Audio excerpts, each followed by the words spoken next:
എല്ലാവർക്കും നമസ്കാരം. റെനീസ് വേൾഡിൻ്റെ ഒരു പുതിയ വീഡിയോയിലേക്ക് സ്വാഗതം. അപ്പോൾ ഞാനിന്ന് പറയാൻ പോണതെന്ന് വെച്ച് കഴിഞ്ഞാൽ, ഞാൻ എൻ്റെ ഹസ്ബൻഡിൻ്റെ ഒരു ഷർട്ടാണ് ഇട്ടിരിക്കുന്നത്. എല്ലാ പ്രാവശ്യം ചുരിദാറൊക്കെ മാറി ഇടാനൊന്നും എനിക്ക് വയ്യ. അപ്പോൾ അവരുടെ ഷർട്ട് ചെയ്തിട്ട് എന്തായാലും അലക്കാനിടാൻ പോവാണ്. അപ്പോൾ പിന്നെ അതിട്ട് അല്ലാണ്ട് നിങ്ങൾ കൂലിപ്പണിക്കുവാണെന്ന് ഒന്നും വിചാരിക്കരുത്.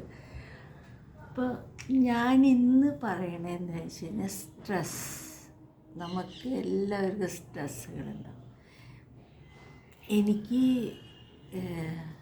മെയിനായിട്ട് എൻ്റെ മോള് പോയ ഒരു സ്ട്രെസ്സാണ്. അവൾക്ക് ഞാൻ ശ്വാസം കൊടുത്തു, പക്ഷേ അവളെ ജീവിക്കാൻ അവൾക്ക് പറ്റിയില്ല. അവളെ രക്ഷപ്പെടുത്താൻ എനിക്ക് പറ്റിയില്ല. അത് ഒരു സ്ട്രെസ്സാണ് അതാണ് എൻ്റെ സ്ട്രെസ്സ്, മെയിനായിട്ട് സ്ട്രെസ്സ്.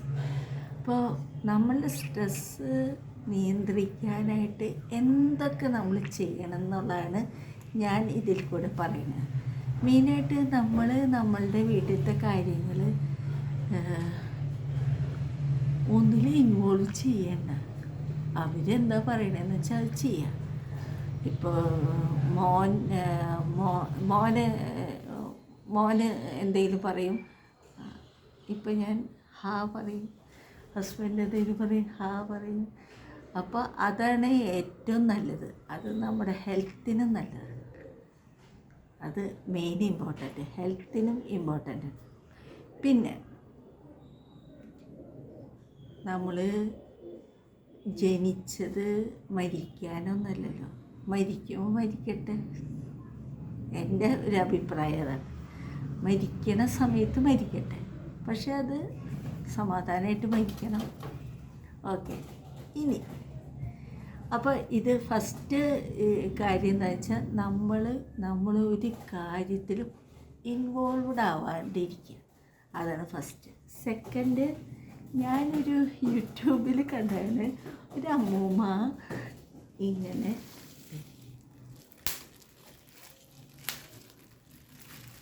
ഇങ്ങനത്തെ ഇത് കിട്ടല്ലോ, നമുക്ക് എന്തെങ്കിലും സാധനങ്ങൾ റാപ്പർ ചെയ്തിട്ട് കിട്ടല്ലോ. അപ്പോൾ അതിങ്ങനെ അപ്പോൾ അതിൻ്റെ മകൻ ചോദിച്ചു, എന്താണ് ഇങ്ങനെ ചെയ്യണേ? എൻ്റെ സ്ട്രെസ്സ്, എൻ്റെ വിഷമങ്ങൾ ഞാൻ റിലീസ് ചെയ്യണം. അപ്പോൾ ഞാൻ ഇങ്ങനെ റിലീസ് ചെയ്യാണ്ട് ഞാൻ എപ്പോഴും ഹരുണിനോട് പറയും. ഇപ്പോൾ ഹരുൺ എനിക്ക് തരും ഇങ്ങനെ എന്തെങ്കിലുമൊക്കെ സാധനങ്ങൾ വരുമല്ലോ നമുക്ക്. അപ്പോൾ അതിൻ്റെ മുകളിൽ ഇങ്ങനത്തെ സാധനങ്ങൾ വരുമല്ലോ. അപ്പോൾ ഇതിൻ്റെ ബബിൾസുകൾ ഇങ്ങനെ പൊട്ടിക്കുന്നു. അതാണ് മെയിൻ. ഇങ്ങനെ പൊട്ടിക്കുക, അത് വരും. പിന്നത്തെ കാര്യം ഞാൻ കാണിച്ചു തരാം. എന്താ വെച്ച് കഴിഞ്ഞാൽ, അത് ഞാൻ നിങ്ങൾക്ക് കാണിച്ചു തരാം.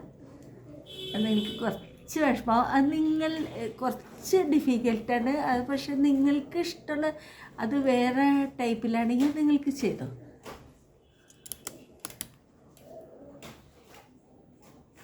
ഇതിൻ്റെ സർപ്രൈസ് ഇങ്ങനത്തെ ഒരു പ്ലെയിൻ സർപ്രൈസ്.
കണ്ടോ, അങ്ങനെയൊക്കെ ഉള്ള ഒരു ഇതുകൾ. പിന്നെ പെയിൻറ്റിങ് ഞാൻ ചെയ്യാറുണ്ട്. പിന്നെ പിന്നെ വീട്ടിലത്തെ പണി തന്നെ വേറെ വേണ്ടോളുണ്ട്, കറി ഇതുകളൊക്കെ വയ്ക്കണം. അപ്പോൾ നമ്മൾ എപ്പോഴും എൻഗേജ്ഡ് ആയിട്ട് ഇരിക്കുക, നമ്മളുടെ മൈൻഡ് റിഫ്രഷ് ആക്കുക. എല്ലാവർക്കും ബൈ ബൈ. ഉമ്മ സന്തോഷമായിട്ടിരിക്കുക. Okay, bye bye.